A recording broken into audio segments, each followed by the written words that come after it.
I'm Mara McKay, your Public Affairs and Communications Manager for the Lynnwood Police Department. It's Friday, June 2nd, and this is your LPD Video Week in Review. Here's a summary of some of the most notable incidents your Lynnwood Police Department officers responded to over the past week or so, as well as some LPD news. On Wednesday, May 24th, dispatch received numerous calls of a subject lying on the side of the street on Highway 99 with their head in the road. When officers arrived on scene, they made contact with the subject, and officers confirmed that they were breathing and conscious. Officers were able to stand the subject up, provide them water, and transport them to a local showering facility to get cleaned up. On Thursday, May 25th, officers performed an emphasis operation at Fred Meyer. In total, officers made 8 arrests, 7 were for theft, and 1 was for indecent exposure with sexual motivation involving a juvenile. According to records, this was the subject's 3rd contact for this in less than a year. 5 of the 7 that were arrested for theft either admitted they were using drugs and this was part of their life, or had drug paraphernalia on them. 3 subjects were booked into jail as they had warrants for their arrests, as well as new charges. If your business is interested in participating, please have your loss prevention or asset protection personnel contact the Lynnwood Police Department directly at 425-670-5600. On Friday, May 26th, officers were dispatched to a suspicious call where a reporting party advised officers that they located items that were stolen from a job site on Craigslist and had scheduled a meetup to buy the items back. Officers made contact with the reporting party and ran the plate of the vehicle the subject arrived in, and it came back as stolen. As officers were on the phone with the reporting party, the subject got in the car and fled.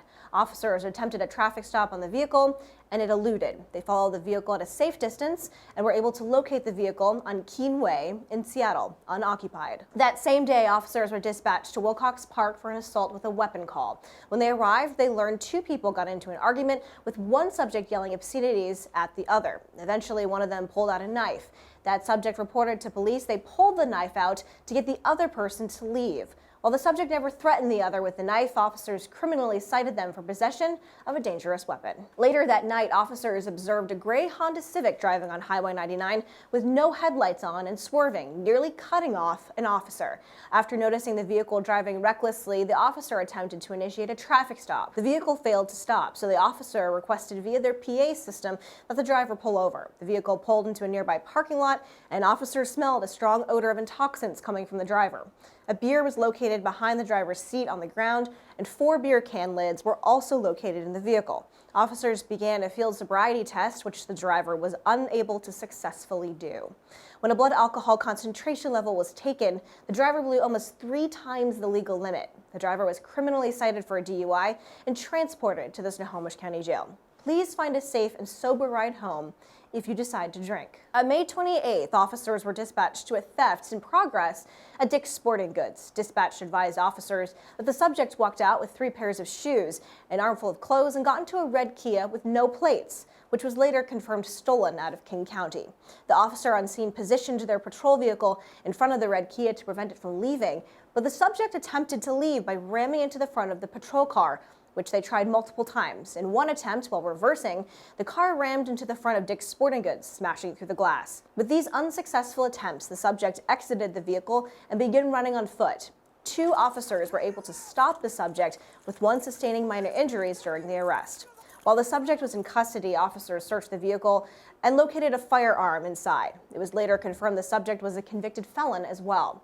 The subject was transported to the Snohomish County Jail and charged with 2 counts of assault 2, theft of a motor vehicle, possession of a stolen vehicle, hit and run, obstruction of a law enforcement officer, unlawful possession of a firearm, and theft 3. On Monday, May 29th, officers responded to a domestic violence call on 54th Place West. The reporting party stated to dispatch their partner had been drinking and had them in a headlock and stated there was a gun in the home.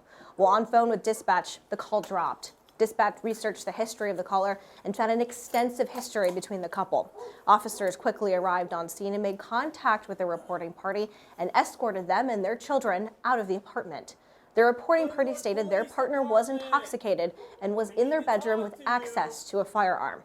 Officers stood at the base of the stairs and called out to the other person to exit the bedroom, which they refused to do.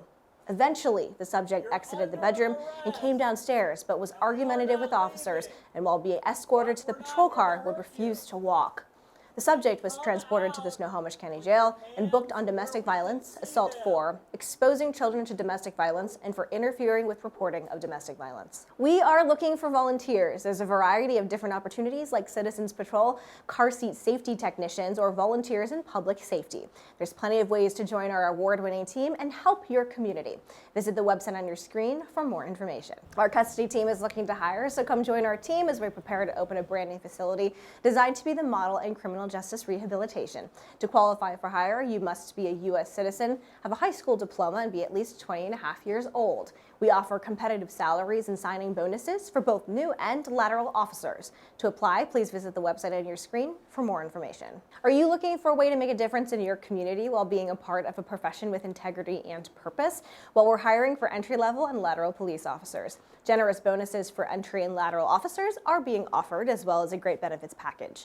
Please visit the website on your screen for more information. Professionalism, vigilance, and community are at the backbone of what we do.